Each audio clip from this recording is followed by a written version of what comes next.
சென்னை சிந்தாதிரிப்பேட்டை மேதின பூங்காவில் குவிந்த 250க்கும் மேற்பட்ட தூய்மை பணியாளர்கள் போராட்டத்தில் ஈடுபடக்கூடும் என காவல்துறையினர் குண்டுக்கட்டாக கைது செய்ததால் பரபரப்பு ஏற்பட்டது.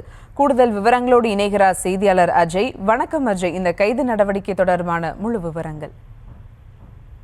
தூய்மை பணியாளர்களை தனியார் மயமாக்குவதை கண்டித்து கடந்த 13 நாட்களுக்கு முன்பாக சென்னை ரிப்பன் மாலையில தூய்மை பணியாளர்கள் போராட்டத்தில் ஈடுபட்டிருந்தாங்க. அவர்களை கடந்த சில நாட்களுக்கு முன்பாக இந்த பகுதியில போராட்டம் நடத்த அனுமதி இல்லை என்ற உச்சநீதிமன்றத்தினுடைய தீர்ப்பை எடுத்து அவர்களை அப்புறப்படுத்தும் பணியில காவல்துறையினர் ஈடுபட்டாங்க. அதன் பிறகாக வேறு ஏதேனும் இடத்திற்கு சென்று போராட்டம் நடத்த வேண்டும் என்பதையும் சென்னை உயர்நீதிமன்றம் வலியுறுத்தியுள்ளது. அதன் பிறகாகத்தான் தற்பொழுது இனி அடுத்த கட்டமாக அரசிடம் பேச்சுவார்த்தை நடத்துவதா அல்லது வேறு ஏதேனும் போராட்டத்தை முன்னெடுப்பதா போன்ற பேச்சுவார்த்தையில் ஈடுபட சென்னையினுடைய தூய்மை பணியாளர்கள் சிந்தாதிரிப்பேட்டையில் இருக்கக்கூடிய மேதின பூங்காவில் ஒன்று கூடினார்கள்.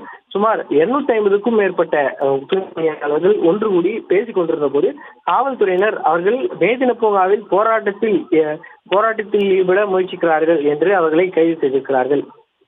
அதாவது, நாங்கள் இங்கு பேச்சுவார்த்தை நடத்தவே வேண்டும், அடுத்து அரசிடம் பேச்சுவார்த்தை நடத்துவதா அல்லது வேறு ஏதேனும் போராட்டத்தை முன்னெடுப்பதா போன்ற பேச்சுவார்த்தையிலே ஈடுபட்டிருந்தோம். ஆனால் எங்களை சட்டவிரோதமாக கைது செய்திருக்கிறார்கள் போன்ற கோஷங்கள் எழுப்பி தற்பொழுது காவல்துறையினர் அவர்களை கைது செய்திருக்கிறார்கள்.